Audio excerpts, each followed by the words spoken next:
اللہ تعالیٰ آسانیاں فرما دے۔ اچھا، تو یہ آپ دیکھیں جو منافقین کی ہے وہ کیا خصلت ہے کہ وہ باتیں جو ہے نا وہ بڑی خوش نما اور خوش بیانی ان کے اندر، خوش الہانی بہت زیادہ ہوتی ہے، تو ان کی جو باتیں ہیں وہ ہمیں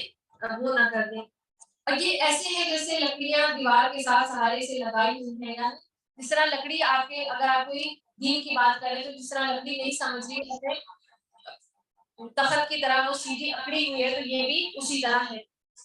اور سب آواز کو اپنے خلاف سمجھتے ہیں، یہی حقیقی دشمن ہیں، ان سے بچو، اللہ انہیں غارت کرے کہاں سے پھرے جاتے ہیں۔ اور جب ان سے کہا جاتا ہے اسی طرح جو منافقین ہیں، اگر اللہ تعالیٰ نے ایسے لوگوں کو کچھ مال و دولت دیا ہے تو مسلمانوں کو ان سے مرعوب نہیں ہو جانا چاہیے، ٹھیک ہے۔ اور یہ دو خصلتیں ان کی بتائی جا رہی ہے کہ آپ ان کے جسم اور ان کی توانائی کو دیکھ کر یہ نہ سمجھیں کہ یہ جو ہے وہ بہت کچھ ہے۔ اور جب ان سے کہا جاتا ہے کہ آپ تمہارے لیے اللہ کے رسول استغفار کریں تو اپنے سر ہلاتے ہیں، اور آپ دیکھیں گے کہ وہ تکبر کرتے ہوئے رک جاتے ہیں، اور ان کے حق میں آ کر استغفار کرنا اور نہ کرنا دونوں برابر ہے، یعنی اللہ کے نبی صلی اللہ علیہ وسلم چاہے منافقین کے لیے استغفار کریں یا نہ کریں تو وہ برابر ہے، اور اللہ انہیں ہرگز نہ بخشے گا۔ یعنی یہ جو حکم تھا یہ نبی صلی اللہ علیہ وسلم کو بھی منع فرما دیا گیا تھا کہ انہوں نے دعا نہیں کرنی۔ اور اللہ، اور اسی طرح عبداللہ بن ابی کے لیے جب انہوں نے دعا مانگی تھی، نماز جنازہ بھی پڑھی تھی، تو پھر اللہ تعالیٰ نے انہیں منع فرما دیا، اور اللہ انہیں ہرگز نہ بخشے گا، بے شک اللہ ایسے نافرمان لوگوں کو ہدایت نہیں دیتا۔ اور یہی ہے وہ جو کہتے ہیں کہ جو لوگ اللہ رسول اللہ کے پاس ہیں ان پر کچھ نہ کرو، خرچ نہ کرو یہاں تک کہ وہ ادھر ادھر ہو جائیں، اور زمین اور آسمان کے کل خزانے اللہ کی ملکیت ہیں۔ اور یعنی یہی وہ منافقین تھے جب اللہ کے لیے کہا جاتا تھا نا کہ خرچ کرو، تو وہ کہتے تھے کہ اللہ تعالیٰ جو ہے وہ غنی نہیں ہے یا اللہ فقیر ہو گیا، نعوذ باللہ۔ تو اللہ تعالیٰ یہاں پہ مسلمانوں کو کہا جاتا ہے کہ خرچ کرو، تو وہ اللہ تعالیٰ فرما رہے ہیں کہ وَلِلَّهِ خَزَائِنُ السَّمَاوَاتِ وَالْأَرْضِ وَلَٰكِنَّ الْمُنَافِقِينَ لَا يَفْقَهُونَ، کہ ان کو پتہ نہیں ہے کہ اللہ کے پاس تو زمین اور آسمان کی سارے خزانے کی ملکیت ہے، لیکن یہ منافق بے سمجھ ہے۔ اور یہ کہتے ہیں کہ اگر اب ہم لوٹ کر مدینہ جائیں گے تو عزت والا وہاں سے ذلت والے کو نکال دے گا۔ سنو، عزت تو صرف اللہ کے لیے ہے اور اس کے رسول کے لیے اور ایمانداروں کے لیے ہے۔ اور اسی طرح عبداللہ بن ابی جو ہے اس نے یہ جو ہے نا آپس میں سازشیں کرتا رہتا تھا کہ ہم جو ہے عزت والا، یہ اپنے آپ کو سمجھتا تھا کہ ہم عزت والے ہیں، اور نبی صلی اللہ علیہ وسلم کو نعوذ باللہ سمجھتے تھے کہ وہ ذلت والے ہیں، تو ہم مدینہ سے ان لوگوں کو نکال دیں گے۔ حالانکہ اللہ تعالیٰ نے کیا پھر فرما دیا کہ وَلِلَّهِ الْعِزَّةُ وَلِرَسُولِهِ وَلِلْمُؤْمِنِينَ، یعنی عزت جو ہے وہ کس کے لیے ہے؟ اللہ کے لیے اور اس کے رسول کے لیے اور مومنین کے لیے۔ ہم نے پہلے پڑھا تھا کہ کل جو عزت ہے، تمام کلی عزت وہ کس کے لیے ہے؟ ان العزت للہ جميعا، تمام عزت اللہ کے لیے، لیکن یہاں پہ خاص طور پہ اللہ کے رسول کے لیے بھی عزت ہے اور مومنین کے لیے بھی عزت ہے، یعنی اللہ کی جتنی بھی آیتیں ہیں وہ ایک آیت دوسری آیت کی وضاحت کر دیتی ہے، تو یہ اس کی وضاحت کر دیا۔ اور اسی طرح اگر کوئی مسلمانوں کی بے عزتی کرتا ہے، ان کو تنگ کرتا ہے، ان کی ذلت، ان کو ذلیل کرتا ہے، تو اس کا مطلب وہ تو جو کر رہا ہے سو کر رہا ہے، اس کا مطلب آپ مومن نہیں ہے، کیونکہ اللہ تعالیٰ نے جو کہہ دیا کہ مومنین کے لیے عزت ہے تو مومنین کے لیے عزت ہے، لیکن اگر آپ کی عزت نہیں کوئی کر رہا تو اس کا مطلب آپ کے اندر کوئی خرابی ہے، تو آپ کو مومن بننا چاہیے، ٹھیک ہے۔ اللہ تعالیٰ ہم سب کے لیے آسانیاں فرمائے، اور اللہ تعالیٰ ہمیں بھی ایمان لانے والا بنائے صحیح طور پر۔ لیکن یہ منافقین نہیں جانتے، اور اے مسلمانوں، تمہارے مال اور تمہارے اولاد تمہارے اللہ کے ذکر سے غافل نہ کر دیں، اور جو ایسا کرے وہ بڑے ہی ضیاءکار لوگ ہیں۔ اور جو کچھ ہم نے تمہیں دے رکھا ہے اس میں سے ہماری راہ میں اس سے پہلے خرچ کرو، کہ تم میں سے کسی کو موت آ جائے تو کہنے لگے اے میرے پروردگار، مجھے تو تھوڑی دیر کی مہلت کیوں نہ دیتا کہ میں صدقہ کروں اور نیک لوگوں میں سے ہو جاؤں۔ یعنی کہ جو ہمارے پاس جو بھی ہماری چیزیں ہیں، تو کہیں ہم یہ سوچنے میں نہ لگ جائیں کہ جب میں مرنے لگوں گی تو یہ وراثت ہو جائے گی، یہ صدقہ کر دوں گی، یہ وصیت کر دوں گی۔ تو جو آپ نے کرنا ہے، خاص طور پہ آپ کی جو بہترین چیزیں، جو فیوریٹ چیزیں، وہ آپ اللہ کے پاس پہلے ہی پہنچا دیں، اللہ کی راہ میں صدقہ کر دیں۔ کہیں ایسا نہ ہو کہ مہلت ختم ہو جائے، موت کا وقت آ جائے تو آپ پھر اس وقت یہ اللہ سے مہلت مانگیں۔ اور جب کسی کا مقرر وقت آ جاتا ہے پھر اسے اللہ ہرگز مہلت نہیں دیتا، اور جو کچھ تم کرتے ہو اس سے اللہ بخوبی باخبر ہے۔ اسی طرح آپ دیکھیں کہ جو جہنم میں جو لوگ ہوں گے، جب ان سے کہا جائے گا نا عذاب کا مزہ چکھو، تو اس پر وہ مانگیں گے، اللہ سے دعا مانگیں گے کہ اللہ ہمیں دنیا میں بھیج دے تاکہ ہم صدقہ خیرات کریں۔ وہاں پہ وہ نماز اور روزے والی باتیں نہیں کریں گے، یعنی عذاب سے بچنے کے لیے صدقے کی بات کریں گے، ٹھیک ہے۔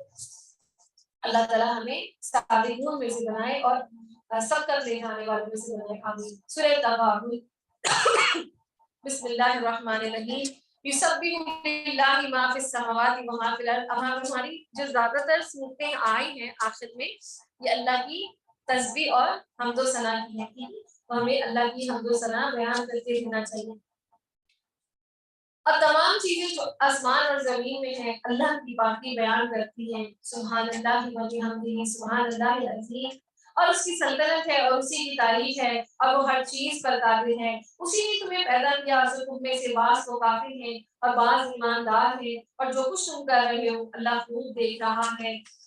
اور اسی نے آسمان اور زمین کو عدل اور حکمت کے ساتھ پیدا کیا، اور اسی نے تمہاری صورتیں بنائی اور بہت اچھی بنائی، اور اسی کی طرف تمہیں لوٹنا ہے۔ وہ آسمان اور زمین کی ہر چیز کا علم رکھتا ہے، اور جو کچھ تم چھپاؤ اور ظاہر کرو وہ سب جانتا ہے۔ اللہ تو دلوں کی باتوں تک کو جاننے والا ہے، یعنی جو ہمارے دل کے جو خفیہ ارادے ہوتے ہیں، جو ہماری جو سوچیں ہوتی ہیں، اللہ اس کو بھی جانتا ہے۔ اور کیا تمہارے پاس اس سے پہلے کافروں کی خبر نہیں پہنچی، جنہوں نے اپنے اعمال کا وبال چکھ لیا، اور جن کے لیے دردناک عذاب ہے، یعنی جو پہلے کی جو قومیں ہیں۔ یہ اس لیے کہ ان کے پاس رسول واضح دلائل لے کر آئے، تو انہوں نے کہہ دیا کہ کیا انسان ہماری رہنمائی کرے گا، بس انکار کر دیا، یعنی صرف اس بات پر کہ کوئی انسان ہمیں جو ہے نا وہ بھیجا گیا ہے، بس انکار کر دیا اور منہ پھیر لیا، اور اللہ نے بے نیازی کی، اور اللہ تو بہت ہی بے نیاز ہے اور سب خوبیوں والا ہے۔ ان کافروں نے خیال کیا کہ دوبارہ زندہ نہ کیے جائیں گے۔ آپ دیکھیں کہ یہاں پہ اللہ کی بے نیازی کو آپ دیکھیں کہ اللہ غنی الحمید، اللہ غنی ہے، اور مسلمان اگر کوئی نیکی کرتا ہے تو اللہ کیا ہے، اللہ قدردانی کرنے والا ہے، یعنی چھوٹی سی چیز کو اتنا پالتا ہے بڑھاتا ہے، اس کو بہت پہاڑ کی مثل کر دیتا ہے، لیکن جو نہیں دینا چاہتا پھر اللہ کو بھی نہیں چاہیے، اللہ کو اس کی پرواہ نہیں ہے۔ تو یہاں پہ یہ نہیں ہے کہ اللہ جو ہے نا وہ بے نیاز تمام معنوں میں ہے، اللہ مسلمانوں کی چھوٹی چھوٹی نیکیوں کو، ٹوٹی پھوٹی نمازوں کو، ہمارے ٹوٹے پھوٹے صدقات کو، ہمارے روزوں کو اللہ بہت قدردان ہے اس کے لیے، اور اللہ بے نیاز ہے اور سب خوبیوں والا ہے۔ ان کافروں نے خیال کیا کہ دوبارہ زندہ نہ کیے جائیں گے، آپ کہہ دیجئے کیوں نہیں، اللہ کی قسم تم ضرور دوبارہ اٹھائے جاؤ گے، پھر جو تم نے کیا ہے اس کی خبر دیے جاؤ گے، یعنی کہ جس طرح یہ لوگ قسمیں کھا کھا کر کہتے تھے کہ ہم سچے ہیں، یوں ہیں یوں ہیں، اب اللہ تعالیٰ قیامت کے بارے میں بھی قسم کھا رہا ہے کہ تمہیں ضرور جس چیز سے خبردار کیا جا رہا ہے یہ اللہ پر، یعنی قیامت کا آ جانا بالکل آسان ہے، اور تم ضرور دوبارہ اٹھائے جاؤ گے۔ تو تم اللہ کے اور اس کے رسول پر اور اس نور پر جسے ہم نے نازل فرمایا ہے ایمان لاؤ، اور اللہ تمہارے ہر عمل پر باخبر ہے۔ اور جس دن تم سب کو اس جمع کے ہونے کے دن جمع کرے گا، یہی ہے ہار جیت کا دن، یعنی یوم التغابن جو ہے وہ ہار جیت کا دن ہے، فیصلے کا دن ہے۔ اور جو شخص اللہ پر ایمان لا کر نیک عمل کرے، اللہ اس سے اس کی برائیاں دور کر دے گا اور اسے جنتوں میں داخل کرے گا جن کے نیچے نہریں بہہ رہی ہیں۔ اور اس طرح جو لوگ بڑے گناہوں سے بچتے ہیں اللہ ان کے چھوٹے گناہوں کو بھی معاف فرما دیتا ہے، جن میں وہ ہمیشہ ہمیشہ رہیں گے، یہی بڑی کامیابی ہے، اللہم اجعلنا منہم۔ اور جن لوگوں نے کفر کیا اور ہماری آیاتوں کو جھٹلایا وہی جہنمی ہے، اور جو جہنم میں ہمیشہ رہیں گے، اور وہ بہت برا ٹھکانا ہے۔ اللہ تعالیٰ ہم سب کو بچائے۔ اللہم انا نعوذ بک من عذاب النار وعذاب القبر وعذاب جہنم، آمین۔ اور کوئی مصیبت اللہ کی اجازت کے بغیر نہیں پہنچ سکتی، جو اللہ پر ایمان لائے اللہ اس کے دل کو ہدایت دے دیتا ہے، اور اللہ ہر چیز کو خوب جاننے والا ہے۔ اور لوگوں اللہ کا کہنا مانو اور رسول کا کہا مانو، واطیعوا اللہ واطیعوا الرسول۔ اور بس اگر تم اعراض کرو گے تو ہمارے رسول کے ذمے صرف صاف صاف پہنچا دینا ہے، اور اللہ وہ ہے جس کے سوا کوئی معبود برحق نہیں، اور مومنوں کو تو اللہ ہی پر توکل رکھنا چاہیے۔ اور ایمان والوں، تمہاری بعض بیویاں اور تمہارے بعض بچے تمہارے دشمن ہیں، بس ان سے ہوشیار رہنا۔ یعنی یہ جو آیتیں ہیں، یہ آپ دیکھیے کہ حضرت عبد الرحمن بن عوف کو اللہ تعالیٰ نے اتنا مال عطا کیا، لیکن ان کا مال بھی اللہ کی راہ میں خرچ ہوا، یعنی ان کا مال فتنہ نہیں بنا۔ اسی طرح حضرت عثمان غنی ہے، ان کا مال ان کے لیے فتنہ نہیں بنا۔ اللہ تعالیٰ دنیا میں مال اور اولاد دیتا ہے، بیویاں دیتا ہے، تو اگر یہ صحیح راستے پر ہے تو ان سے ہمیں فائدہ پہنچے گا، لیکن اگر یہ غلط راستے پر ہے تو یہی ہمارے لیے بوال جان بن جائے گا۔ تو یعنی یہ عمومی طور پر جو ہے نا، وہ یہ نہیں ہم کہہ سکتے تو یہ تم تو ہے ہی فتنہ، بیویاں تو ہے ہی فساد، بچے تو ہے ہی فساد، اس طرح نہیں ہم اس کو لے سکتے ہیں نا۔ تو جو نیک لوگ ہیں ان کے جو بچے ہیں، نیک اولادیں ہیں، اسی طرح جو صحابہ کرام ہیں ان کی اولادوں نے آگے نسلوں میں دین کی تعلیم دی، تو وہ ان کے لیے کتنی خیر اور برکت ملی۔ اور اگر تم معاف کر دو اور درگزر کر جاؤ اور بخش دو تو اللہ بخشنے والا مہربان ہے۔ تمہارے مال اور اولاد تو سراسر تمہاری آزمائش۔ اور اسی طرح کچھ لوگ جب ہجرت کر کے نبی صلی اللہ علیہ وسلم کے ساتھ مدینہ آ گئے تھے، تو ان کے جو بیوی بچے تھے وہ نہیں آنا چاہتے تھے۔ جیسے ہوتا ہے عورتوں کا بھی دل جو ہے وہ اپنی جگہ پہ اٹکا رہتا ہے، اپنی چیزوں سے اٹکا رہتا ہے۔ تو اگر کوئی اس ایسے موڑ پر کہ نبی صلی اللہ علیہ وسلم ہجرت کر رہے ہیں اور ہجرت کا حکم آ گیا ہے، تو ان کی بیویوں اور بچوں نے ان کو منع کیا، تو اس پر ان لوگوں نے کہا کہ یہ ہمارے لیے جو ہے نا وہ فتنہ ہے، تو اس پر اللہ تعالیٰ نے جو ہے نا وہ واضح کر دیا آزمائش۔ ہاں، یعنی جو فتنہ ہے نا وہ اللہ تعالیٰ آزمائیں گے، ہے نا۔ اس میں ہم نے بھی پڑھا تھا کہ اللہ تعالیٰ ہمیں وہ سورہ انبیاء میں آیت نمبر 35 میں ہم نے پڑھا تھا نا کہ ہم تمہیں ضرور آزمائیں گے زندگی سے اور موت سے۔ تو فتنہ جو ہے وہ آزمائش۔ سورہ بقرہ میں مجھے آیت یاد نہیں ہے یہ، لیکن مجھے یاد وہ فتنہ کا جو لفظ ہے وہ تو وہ نبلونکم الگ لفظ ہے، فتنہ الگ لفظ ہے۔ تو کیا کہتے ہیں، اب انہوں نے ان کو برا بھلا کہنا شروع کر دیا نا کہ تمہاری وجہ سے ہم ہجرت نہیں کر سکے، یہاں لیٹ ہوتا ہے، یا جہاں پہ ان لوگوں کو کہا گیا، جیسے جب وہ مدینہ آئے تو انہوں نے دیکھا کہ جو ہم سے پہلے ہجرت کر کے گئے تھے انہوں نے تو نبی سے بہت سیکھ لیا اور بہت ایمان میں اضافہ ہو گیا، تو اس پر ان کو کہا جا رہا ہے کہ وہ اپنے لوگوں کو معاف کر دیں تو زیادہ بہتر ہے۔ اور بہت بڑا اجر اللہ کے پاس ہے اگر تم بخش دو اور معاف کر دو اور درگزر کر جاؤ اور بخش دو تو اللہ بہت بخشنے والا مہربان ہے۔ تمہارے مال اور اولاد تو سراسر تمہاری آزمائش ہیں اور بہت بڑا اجر اللہ کے پاس ہے، پر جہاں تک تم سے ہو سکے اللہ سے ڈرتے رہو اور سنتے اور مانتے چلے جاؤ اور اللہ کی راہ میں خیرات کرتے رہو، اور جو تمہارے لیے بہتر ہے۔ اور جو شخص اپنے نفس کی حفظ سے محفوظ رکھا جائے، وَمَن يُوقَ شُحَّ نَفْسِهِ فَأُولَٰئِكَ هُمُ الْمُفْلِحُونَ، یعنی جو ہماری جو دلوں میں جو اللہ تعالیٰ نے حفظ جو ہے نا وہ رکھ دی ہے، اللہ تعالیٰ جن سے یہ نکال دیتا ہے وہی کامیاب ہو جاتے ہیں۔ اور اسی طرح بخیلی اور کینہ، حسد، یہ ساری چیزیں اللہ تعالیٰ ہمیں ان سے محفوظ رکھے، آمین۔ اور اگر تم اللہ کو اچھا قرض دو گے تو وہ اسے تمہارے لیے بڑھاتا جائے گا اور تمہارے گناہ بھی معاف فرما دے گا، اللہ بڑا قدردان ہے۔ وہی بات آتی نا کہ اللہ تعالیٰ جو ہے وہ بہت شکر کرنے والا اور حلیم ہے، اللہ بہت قدردان ہے اور بہت بردبار ہے، وہ پوشیدہ اور ظاہر کا جاننے والا ہے، زبردست حکمت والا ہے۔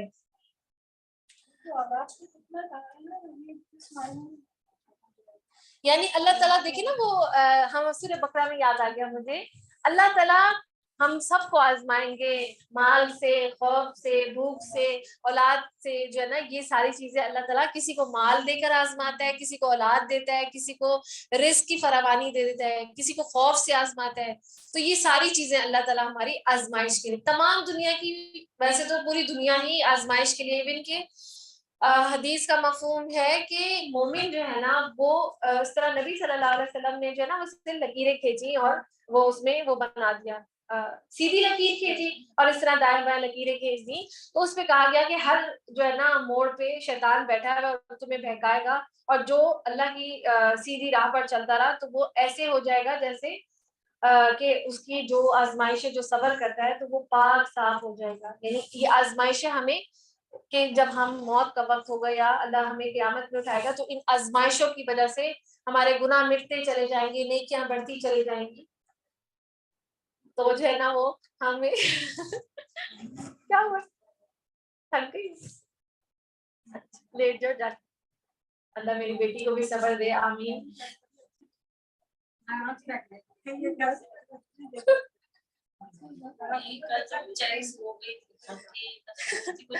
الحمد للہ یہ اللہ کی توفیق ہے. ہاں الحمد للہ اللہ کا بہت کرم میں احسان ہے. جی بالکل الحمد للہ. تو اللہ تعالیٰ جو ہے نا آزمائش کرتے چلے جائیں گے یہاں تک کہ مومن پورا پاک صاف ہو جائے گا. یعنی یہ آزمائش جو ہے مومنوں کو پاک صاف کرنے کے لیے بھی آتی ہے. بتانا ہے کہ آزمائشیں کس طریقے سے آتی ہیں اور ہمیں کس طرح بچنا ہے.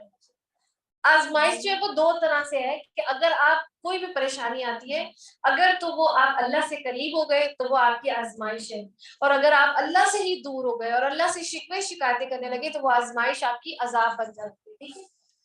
اللہ تعالیٰ ہم سب کو ہمارے ان آزمائشوں پر جو ہم پر آئی ہیں ان پر صبر کرنے کی توفیق عطا فرمائے اور ہمیں اپنی آزمائشوں پر پورا کر دے جیسے اس نے اپنے نبیوں کو پورا کیا تھا. سورہ طلاق بسم اللہ الرحمن الرحیم. یا ایھا النبی اذا طلقتم النساء فطلقوهن لعدتهن. اب یہاں پہ جو طلاق کے معاملے میں جو مزید آیات ہیں ان کے بارے میں پوری صورت ہے. اے نبی صلی اللہ علیہ وسلم جب تم اپنی بیویوں کو طلاق دینا چاہو تو ان کی عدت کے دنوں میں آغاز میں انہیں طلاق دو اور عدت کا حساب رکھو اور اللہ سے جو تمہارا پروردگار ہے ڈرتے رہو. یعنی جو طلاق جو ہے وہ اس کا خاص طور پہ شمار بھی کیا جانا چاہیے, اور خاص طور پہ جو مرد اگر اپنی بیوی کو طلاق دے دیتا ہے تو اس کو کہیں لکھ کے رکھ دینا چاہیے. کہیں ایسا نہ وہ سوچے کہ یہ میری پہلی ہے یا یہ میری دوسری ہے یا یہ میری تیسری ہے, تو اس کا جو ہے نا وہ شمار بھی کرنا ہے. اور دوسرا یہ کہ عدت پاکی کی حالت میں دی جاتی ہے. ٹھیک ہے, اور نہ تمہیں تم ان کے گھروں سے ان کو نکالو اور وہ نہ خود نکلے. یعنی جو جب پہلی دو طلاقیں ہیں یعنی پہلی طلاق دو تو پھر وہ نہیں گھر سے نکلیں گی, پھر دوسری طلاق آپ دیں گے پھر بھی وہ آپ کے پاس ہی رہیں گی, وہ گھر سے نہیں نکلے گی. اور اس کے بعد جب تیسری طلاق ہو جائے گی تو پھر وہ اپنی ماں کے گھر جا سکتی ہیں یا جو دوسرے گھر ہے ادھر جا سکتی ہیں, اپنے باپ کے گھر یا ہاں وہ کوئی کمرے میں بھی وہ کر سکتی ہے. خاص طور پہ عورت کے لیے ہے کہ وہ اس جو اس کا بیڈ روم ہے وہ اسی میں رہے, مرد جو ہے وہ دوسرے کمرہ لے لے.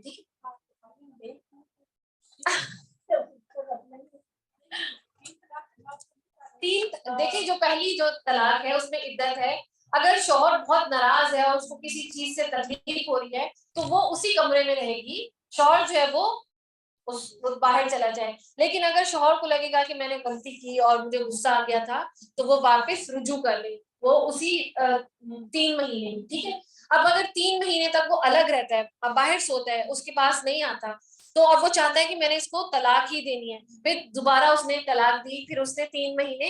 اسی گھر میں انتظار کیا, یعنی اس نے پھر مباشرت نہیں کی. ٹھیک ہے, اب اس کے بعد جب اس نے تیسری دفعہ طلاق دینی ہے تو پھر وہ جو ہے وہ اپنے گھر چلی جائے گی, میکے چلی جائے گی, پھر طلاق ہو گئی. ٹھیک ہے, 2 کے بعد رجوع کر سکتے ہیں, تیسری کے بعد رجوع نہیں کر سکتے. ٹھیک ہے,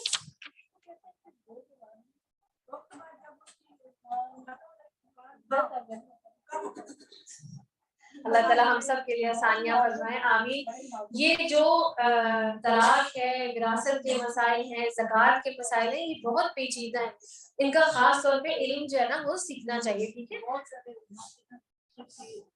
ہاں جی ایسے ہی ہے.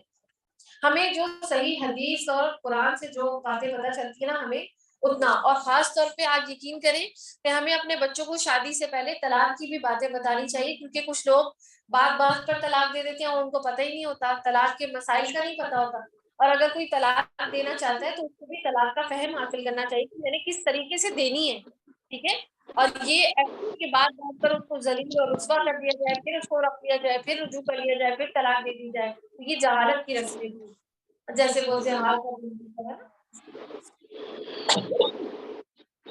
اور یہ اللہ کی مقرر کردہ حدیں ہیں، اور جو شخص اللہ کی حدوں سے آگے بڑھ جائے اس نے یقیناً اپنے اوپر ظلم کیا، اور تم نہیں جانتے شاید اس کے بعد اللہ کوئی نئی بات پیدا کر دے۔ پر جب یہ عورتیں اپنی عدت پوری کرنے کے قریب پہنچ جائیں تو انہیں یا تو قاعدے کے مطابق اپنی نکاح میں رکھو یا دستور کے مطابق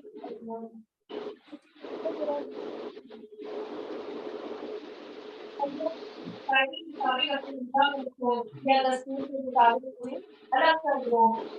اور آپس میں دو آدمی کو گواہ کر دو، اور اللہ کی رضامندی کی ٹھیک ٹھیک گواہی دو۔ یہی ہے وہ جس کی نصیحت اسے کی جاتی ہے، اور اللہ پر اور قیامت کے دن پر ایمان رکھتا ہو، اور جو شخص اللہ سے ڈرتا ہو اللہ اس کے لیے چھٹکارے کی شکل نکال دیتا ہے، یعنی اگر وہ واقعی وہ کرنا چاہتا ہے تو اللہ تعالیٰ نے طلاق کے ذریعے اس کے لیے آسانی کر دی، اور ایسی جگہ سے روزی دیتا ہے جس کا اسے گمان بھی نہ ہو، اور جو شخص اللہ پر توکل کرے گا اللہ اسے کافی اولاد دے گی۔ یہاں پہ طلاق اس صورت میں دی جاتی ہے جہاں پہ کوئی شرعی حکم کو توڑا جا رہا ہے، کوئی زنا کر رہی ہے کوئی عورت، کوئی فحاشی کر رہی ہے، یا جو شوہر ہے وہ اللہ کی نافرمانی کر رہا ہے تو جو بیوی ہے اس کو کھلا وہ لے سکتی ہے۔ لیکن یہاں پہ صرف کھانے میں نمک کم ہو گیا، یوں ہو گیا، کپڑے کسی کے اس پر وہ طلاق دیتے ہیں، یہاں پہ اللہ تعالیٰ جو ہے وہ طلاق کو پسند نہیں فرماتا، یعنی یہ حلال کاموں میں وہ کام ہے جو اللہ کو پسند نہیں ہے، اور ایسی جگہ سے روزی دیتا ہے جس کا اسے گمان بھی نہ ہو، اور جو شخص اللہ پر توکل کرے گا اللہ اسے کافی ہو جائے گا، اور اللہ اپنا کام پورا کر کے ہی رہے گا، اور اللہ نے ہر چیز کا ایک اندازہ مقرر کر رکھا ہے۔ تمہاری عورتوں میں سے جو عورتیں حیض سے نا امید ہو گئی ہوں، یعنی جو بوڑھی ہو چکی ہیں، جن کو مینوپاز ہو گیا، اگر تمہیں شبہ ہو تو ان کی عدت پھر 3 مہینے، یعنی پہلی صورت کیا تھی کہ 3 پیریڈز آ جائیں، اب دوسری صورت کیا ہے کہ جس کے پیریڈز ہی نہیں ہے تو وہ پھر 3 مہینے اس کے لیے، اور ان کی بھی جنہیں حیض آنا ابھی شروع نہیں ہوا، یعنی جو چھوٹی بچیاں ہیں، اور حاملہ عورتوں کی عدت ان کا وضع حمل ہے، یعنی اگر وہ اگلے دن ہی ڈلیوری ہو جاتی ہے تو پھر ان کی عدت ختم ہو جاتی ہے۔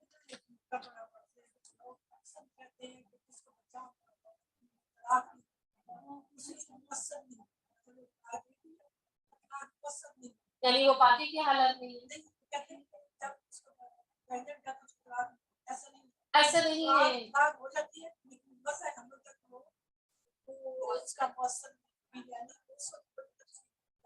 ہاں، اور اس میں یہ بھی آتا ہے نا کہ وہ جو طلاق جس کو دینی ہے اب وہ اپنے خاوند سے اپنے حمل کے بارے میں بھی نہ چھپائے، کہ ہو سکتا ہے اس کا دل نرم ہو جائے کہ بھئی میری بیوی، جیسے نا وہ ہوتا ہے کچھ لوگ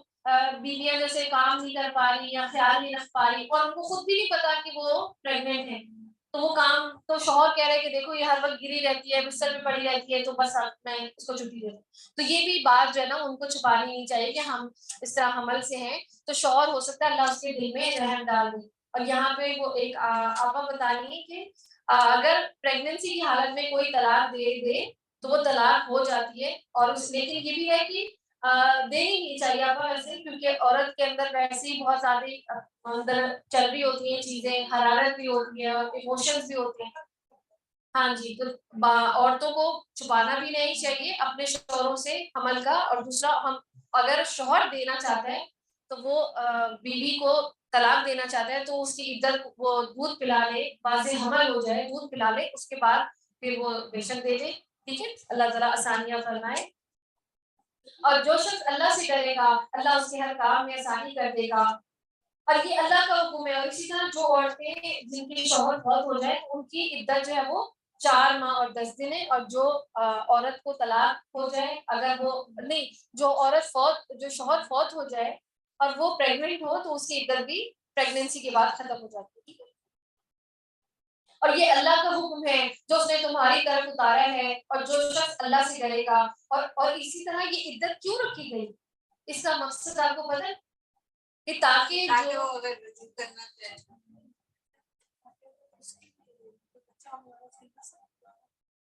اس کی نسل کو اللہ تعالیٰ نے پاکی جو ہے نا، یعنی آپ دیکھیں جو مرد کا نطفہ اگر گیا ہے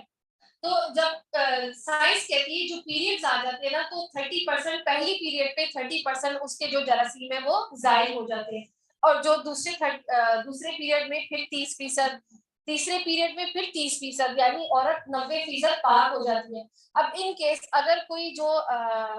پریگننسی ہے تو اب اس کو انتظار کرے گی وہ، تو اس کا حمل جو ہے وہ ظاہر ہو جائے گا. اب اگر دوسرے شوہر سے وہ شادی کر لیتی فوراً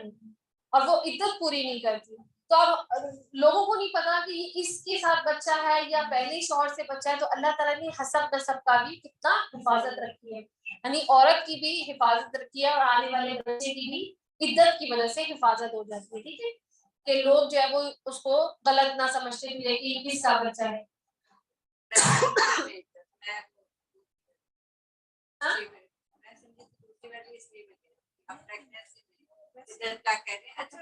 دونوں صورتوں میں دیکھیں عدت جو ہے وہ اس لیے ہے کہ اگر کوئی عورت صاف ہے، ابھی اس کو کوئی حمل ہی نہیں ٹھہرا، لیکن سائنس کہتی ہے کہ عورت اور مرد جب آپس میں ملاپ قائم کرتے ہیں تو عورت اور مرد کے جو جراثیم ہیں وہ آپس میں مل جاتے ہیں. تو عورت کے اندر اس کے جراثیم ہیں، مرد کے جراثیم. تو یہ کہتے ہیں آئیڈینٹی، سمجھے کوڈ ہوتا ہے. ٹھیک ہے، اس کے وائرس آپ کے اندر آ گیا، آپ کے وائرس اس کے اندر ہے. تو اب ایک عورت ہے دوسرے شوہر سے شادی کر لیتی فوراً،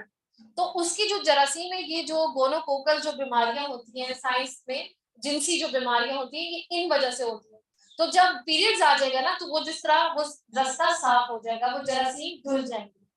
پریگنینسی کے علاوہ بہت کی. تو یہ اس کی وہ بھی مصلحت ہے. اور یہ ایک پتہ نہیں کوئی انسان تھا، سائنسدان تھا، اس نے اس پر ریسرچ کی تھی، وہ میں نے پڑھا تھا. تو اس نے جب یہ دیکھا کہ اتنی زیادہ باقی ہے اور اتنا، تو اس نے سوچا کہ اچھا میں چیک کرتا ہوں. تو اس نے اپنی جو بیوی تھی، مجھے یاد نہیں ہے کہ وہ عیسائی تھا یا یہودی تھا، اس نے اپنی بیوی کے جراثیم چیک کیے تو اس کے اندر وہ دوسرے جراثیم بھی موجود تھے. تو اس نے پھر اسلام قبول کر لیا کہ، اور جو مسلمانوں کی عورتوں کو جب جیسے وہ ڈلیوری یا اس میں آتی ہے، ان کے سواب کر کے چیک کیے تو وہ پاک تھی، یعنی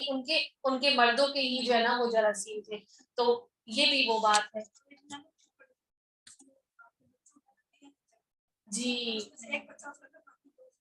یہ اللہ کی دیکھیں، یہ اس کی عدت کی یہ مصلحتیں ہیں. اللہ تعالیٰ ہم سب کے لیے آسانیاں فرمائے. اور انہیں تنگ کرنے کے لیے تکلیف نہ پہنچاؤ، اور اگر وہ حمل سے ہو تو جب تک وہ بچہ پیدا ہو لے تو انہیں خرچ دیتے رہا کرو. پھر اگر تمہارے کہنے سے وہ دودھ پلائیں تو تم انہیں ان کی اجرت دے دو، اور باہم مناسب طور پر مشورہ کر لیا کرو. اور اگر تم آپس میں کشمکش کرو تو اس کے کہنے سے کوئی اور دودھ پلائے گی، یعنی اگر زور ہے یا وہ نہیں دودھ پلا سکتی تو پھر کسی اور دوسرے سے دودھ پلائے اور وہ اجرت کو مرد دے دیں. کشادگی والے کو اپنی کشادگی سے خرچ کرنا چاہیے، اور جس پر اس کے رزق کی تنگی کی گئی ہو اسے چاہیے کہ جو کچھ اللہ نے اسے دے رکھا ہے اسی میں سے اپنی حسب حیثیت دے. یعنی جو بہت امیر ہے وہ اجرت زیادہ بھی دے سکتا ہے، اور جو تھوڑا غریب ہے تو وہ کم بھی دے سکتا ہے. اللہ تعالیٰ نے آسانیاں رکھی ہیں. لا یکلف اللہ نفسا الا ما اتاها، اور کسی شخص کو اللہ تکلیف نہیں دیتا مگر اتنی ہی جتنی طاقت اسے دے رکھی ہے. اور اسی طرح عورت جو ہے وہ مرد کو تنگ بھی نہ کرے، اذیتیں بھی نہ دے کہ میرا تو اتنا خرچہ ہے میرے بچے کا، تو میں تو ڈبے کا دودھ پلانا ہے، وہ تو 3-4 ہزار کا آتا ہے. تو یہ اس طرح بھی عورت کو بھی جو ہے نا تنگی نہیں کرنی. ٹھیک ہے، اللہ نے اس کے لیے آسانی رکھی ہے. اللہ تنگی کے بعد آسانی بھی کر دے گا. اور کتنی ہی بستیاں ہیں انہوں نے اپنے رب سے اور اس کے رسول کے حکم سے سرتابی کی، تو ہم نے ان کے سے سخت عذاب کیا اور انہیں عذاب کیا اندیکھا سخت عذاب ہے. بس انہوں نے اپنے کرتوت کا مزہ چکھ لیا اور انجام کار ان کا خسارے کا ہی ہوا. اور ان کے لیے اللہ نے سخت عذاب تیار کر رکھا ہے. پر البس اللہ سے ڈرو اے عقل مند والو، یقیناً اور یہ اللہ کے حکم کی نافرمانی کیا ہے کہ یہ جو معاملات ہیں ان میں اللہ کے حکم کو اور نبی کے حکم کو نہ ماننا، یعنی غلط جو ہے وہ کرنا، اس طرح حلالہ کرتے ہیں اس طرح ناجائز طریقے اللہ تعالیٰ رحم کرے. اور سورہ نساء کی آیتیں جو تلاوت کی جاتی ہیں خطبہ نکاح میں بھی، تو اس میں بھی بار بار اللہ تعالیٰ سے اللہ سے ڈرتے رہو، عورت کے معاملے میں اللہ سے ڈرتے رہو. بس اللہ سے ڈرو اے عقل مند ایمان والو، یقیناً اللہ نے تمہاری طرف نصیحت اتار دی ہے. رسول جو تمہیں اللہ کے صاف صاف احکام پڑھ کر سناتا ہے تاکہ ان لوگوں کو جو ایمان لائے اور نیک عمل کرے اور وہ تاریکیوں سے روشنی کی طرف لے آئے. اور جو شخص اللہ پر ایمان لائے اور نیک عمل کرے اللہ اسے ایسی جنتوں میں داخل کرے گا جس کے نیچے نہریں جاری ہیں جن میں یہ ہمیشہ ہمیشہ رہیں گے. اور بے شک اللہ نے اسے بہترین روزی دے رکھی ہے. یعنی اگر کسی کا کوئی طلاق کا معاملہ ہو جاتا ہے، کوئی مسئلہ آ جاتا ہے، تو اس میں یہ بھی ہے روزی جو ہے وہ صرف مال نہیں ہے، بلکہ ایسا اگر کسی کا عورت کو کوئی تکلیف کوئی مرد دے دیتا ہے، نافرمان مرد اس کو طلاق دے دیتا ہے، تو اللہ تعالیٰ اس کو نیک شوہر بھی عطا فرما دے گا. یعنی رزق ہر وہ چیز جو اللہ دیتا ہے، آپ کا صحت، آپ کا مال، آپ کی جان، آپ کا وقت، ہر وہ چیز جو ہے وہ رزق ہے. اللہ الذی خلق سبع سماوات ومن الارض مثلهن، یہ وہی بات ہے کہ اللہ تعالیٰ نے جو قرآن ہے نا وہ فصاحت اور بلاغت ہے. یہاں پہ دیکھیں سماوات کا جمع آئی ہے اور جو ارض ہے اس کی جمع نہیں آئی بلکہ مثل یعنی زمین کی جگہ اور بھی جس طرح اور زمینیں ہیں.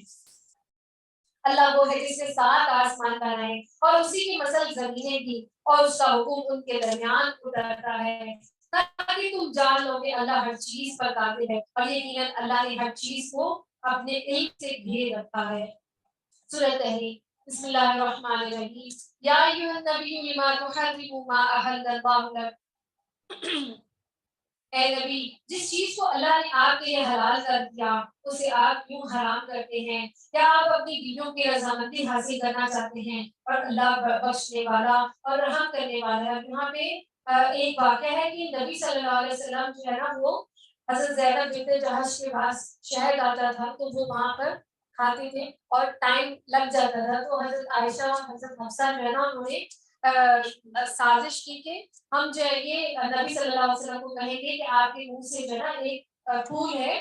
مغافیر اس کی بو آتی ہے. تو اب نبی صلی اللہ علیہ وسلم کو تو یہ بات جو ہے وہ ظاہر سی بات ہے کسی نبی کے لیے اچھی نہیں لگی کہ کوئی یہ کہے کہ آپ سے بو آ رہی ہے. تو جب نبی صلی اللہ علیہ وسلم کو انہوں نے یہ کہہ دیا اور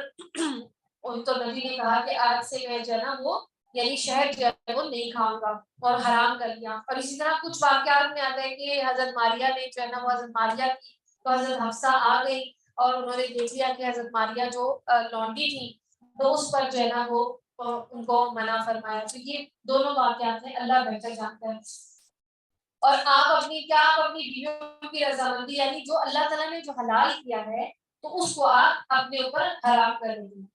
کیا اپنی بیویوں کی رضامندی حاصل کرنا چاہتے ہیں؟ اللہ بخشنے والا رحم کرنے والا ہے. تحقیق اللہ نے تمہارے لیے قسموں کو کھول ڈالنا مقرر کر دیا. اور اسی طرح یہ بات اللہ تعالیٰ نے ان کو وحی کے ذریعے اطلاع کر دی تھی کہ یہ جو ہے نا اس طرح ہوگی ہے. اور اللہ تمہارا کارساز ہے اور وہی علم والا اور حکمت والا ہے. اور یاد کرو جب نبی نے اپنی بعض عورتوں سے ایک پوشیدہ بات کہی پر جب اس نے اس بات کی خبر کر دی یعنی جب حضرت حفصہ نے حضرت عائشہ کو بتا دیا اور اللہ نے اپنے نبی کو اس پر آگاہ کر دیا تو نبی نے تھوڑی سی بات تو بتا دی اور تھوڑی سی ٹال دی. یعنی اللہ تعالیٰ نے تو ان کو ظاہر کر دیا تھا لیکن اتنی بات جتنی سے وہ اصلاح کرنے آتی. پھر جب نبی نے اپنی بیوی کو یہ بات بتائی تو وہ کہنے لگی اس کی خبر آپ کو کس نے دی ہے؟ کہا سب جاننے والے پورے خبر رکھنے والے اللہ نے مجھے بتا دیا. یعنی حضرت حفصہ کو یہ یقین تھا کہ حضرت عائشہ جو ہے وہ یہ بات نبی سے نہیں کہے گی کیونکہ اس معاملے میں ہم دونوں شریک ہیں. آسان ہو اے نبی صلی اللہ علیہ وسلم کی دونوں بیویوں اگر تم دونوں اللہ کے سامنے توبہ کر لو تو بہت بہتر ہے. یقیناً تمہارے دل جھک پڑے ہیں اور اگر تم نبی کے خلاف ایک دوسرے کی مدد کرو گی بس یقیناً اس کا کارساز اللہ ہے اور جبریل ہے اور نیک ایماندار اور ان کے علاوہ فرشتے بھی مدد کرنے والے. یہاں پہ خاص طور پر جبریل علیہ السلام کا ذکر کیوں ہے؟ کیونکہ اللہ کے لیے جو جبریل علیہ السلام ہے وہ فرشتے کے سردار بھی ہیں اور جو ان سے دوستی رکھتا ہے اللہ تعالیٰ اس کو جبریل علیہ السلام کے ساتھ مدد فرماتے ہیں. ورنہ ملائکہ میں تو کلی فرشتے شامل ہیں. ان کی عظمت اور نبی صلی اللہ علیہ وسلم کی عظمت کے لیے حضرت جبریل علیہ السلام کا نام دیا. اور اگر وہ پیغمبر تمہیں طلاق دے دیں تو بہت جلد انہیں ان کا رب تمہارے بدلے تم سے بہتر بیویاں عنایت فرمائے. اور جو اسلام لانے والیاں اور ایمان والیاں اللہ کے حضور جھکنے والی توبہ کرنے والیاں عبادت بجا لانے والیاں اور روزہ رکھنے والیاں اور بیگا اور قواریاں یعنی جو طلاق یافتہ بھی ہوں جو جن کے شوہر بھی فوت ہو جائے. اے ایمان والو تم اپنے آپ کو اور اپنے گھر والوں کو اس آگ سے بچاؤ جس کا ایندھن انسان ہے اور پتھر جس پر سخت دل مضبوط فرشتے مقرر کرتے ہیں جنہیں جو حکم اللہ دیتا ہے اس کی نافرمانی نہیں کرتے. اور جو حکم دیا جاتا ہے بجا لاتے ہیں۔ اے کافروں آج تم عذر اور معذرت مت کرو، تمہارے صرف تمہارے کرتوت کا بدلہ دیا جا رہا ہے۔ اے ایمان والو تم اللہ کے سامنے سچی خالص توبہ کرو۔ اور آپ دیکھیں کہ یہاں پہ اللہ تعالیٰ ان کے بارے میں کہ جو نیک بیویاں ہوتی ہیں ان کی صفات بیان کریں کہ وہ ایمان لاتی ہیں، مومن ہیں، قانتات ہیں، یعنی قناعت کرتی ہیں، جو چیز ان کو مل جاتی ہے اس پر صبر کرتی ہیں، ٹھیک ہے۔ تو اب وہ آگے جو قیامت کی جو ہے نا وہ منظر کشی کی جا رہی ہے کہ اگر کوئی ایسا نہیں کرے گا تو اس کا جو جہنم ہے اس کو پتھر اور انسان جو ہے نا اس میں ڈالے جائیں گے، اور پھر جو تم لوگوں نے کیا ہوگا وہ تمہارا بدلہ مل جائے گا۔ اے ایمان والو تم اللہ کے سامنے سچی خالص توبہ کرو، یعنی اب تم لوگوں سے عورتوں سے غلطی ہوگی تو پھر توبہ کر دو۔ قریب ہے تمہارا رب تمہارے گناہ دور کر دے اور تمہیں ایسی جنتوں میں داخل کرے جن کے نیچے نہریں جاری ہیں، جس سے اللہ نبی کو اور ایمان والوں کو جو ان کے ساتھ ہیں رسوا نہ کرے گا، ان کا نور ان کے سامنے اور ان کے دائیں دوڑ رہا ہوگا۔ ہاں جی، وہ کہہ رہے ہوں گے یقولون ربنا اتمم لنا نورنا واغفر لنا انک علی کل شیء قدیر،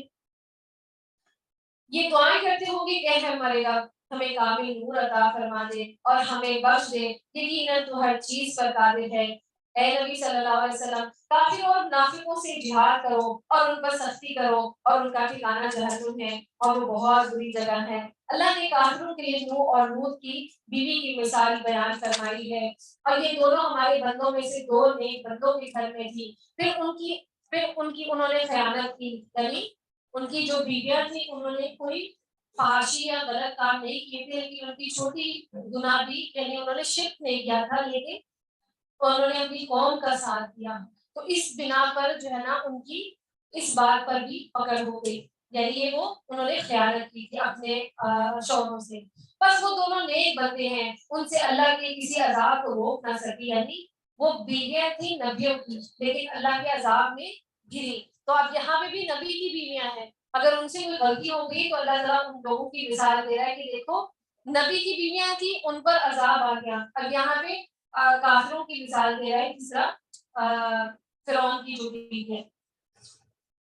اور حکم دیا کہ آپ دوزخ میں جانے والوں کے ساتھ تم دونوں بھی چلے جاؤ، یعنی جو لوط علیہ السلام